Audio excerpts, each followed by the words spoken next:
안녕하십니까 수험생 여러분, 대산전기기술학원의 원장 김민혁입니다. 자, 오늘의 용어는 바로 짜잔, 전하량이 되겠습니다. 자, 전하량이라는 것은 우리가 다른 말로 전기량이라고도 합니다. 그래서 전하량과 전기량은 같은 동의어다라고 봐주시면 돼요. 그러면은 자, 우리가 전하량이다라고 했는데 전하량이라는 것은 이렇게 생각하시면 돼요. 전하가 얼마만큼 있는가 그 양을 이야기하는 게 바로 전하량이다라는 거죠. 자, 전기가 얼마만큼 있는 양, 그걸 우리가 전기량 또는 전하량이라고 합니다.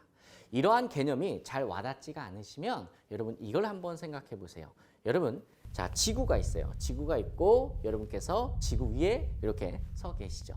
그럼 여러분께서 훌쩍 뛰시면 어떻게 됩니까? 다시 땅으로 내려오죠. 그거는 여러분께서 가지고 있는 몸무게 또는 여러분의 질량이 존재하기 때문에 그래요. 그래서 어떤 입자가 가지고 있는 고유한 물리량, 그런 게 질량이었었죠.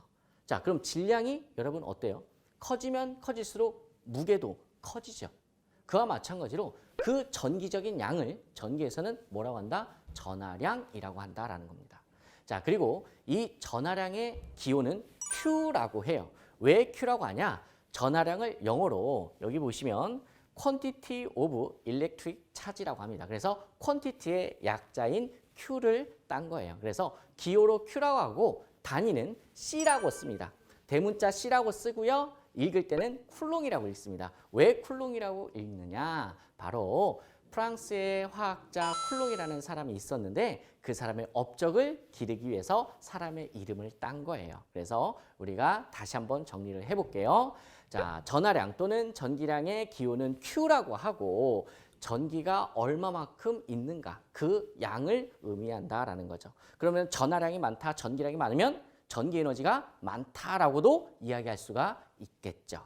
자, 이해가 가십니까? 그리고 기호는 뭐라고 써요? C라고 쓰고 읽을 때는 쿨롱이라고 읽습니다. 자, 그럼 여기에서 제가 참고 삼아 하나 알려드릴게요. 그렇다면 1쿨롱의 전하량은 어느 정도가 될까? 제가 예를 한번 들어서 설명을 드려볼게요. 1쿨롱의 전하량은 현재 우리가 어떻게 정의를 내리냐? 6.25 곱하기 10의 18승계의 양성자가 가지고 있는 전하량을 기준으로 합니다. 와우, 엄청나죠, 여러분? 6.25 곱하기 10의 18승계야. 여러분, 10의 18승계면 이걸 여러분 어떻게 표현할 수 있냐? 여러분, 100경이에요, 100경. 근데 앞에 6.25죠. 그럼 625경이야.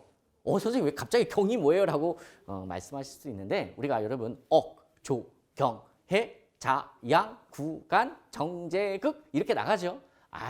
필요 없고요. 아무튼 되게 큰 단위야. 조, 경, 해.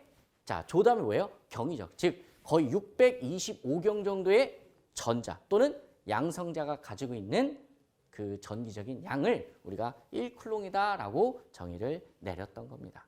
자, 그럼 만약에 반대로 한 개의 전자 또는 한 개의 양성자가 가지고 있는 여러분 전기량 또는 전하량은 얼마일까요? 그죠? 이걸 역수로 취하면 됩니다. 그래서 1.602 곱하기 10의 마이너스 19승 쿨롱이 바로 전하의 또는 전자의 또는 양성자의 기본 전하량이라고 합니다.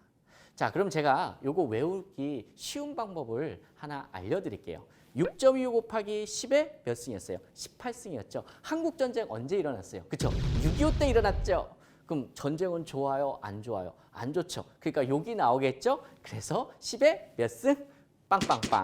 자, 제가 욕은 못하니까 여러분들 이렇게 생각하시면서 암기를 해줄 수가 있겠습니다. 이러한 기본적인 여러분 수치들은 좀 알고 계시는 게 좋습니다. 오늘은 여기까지.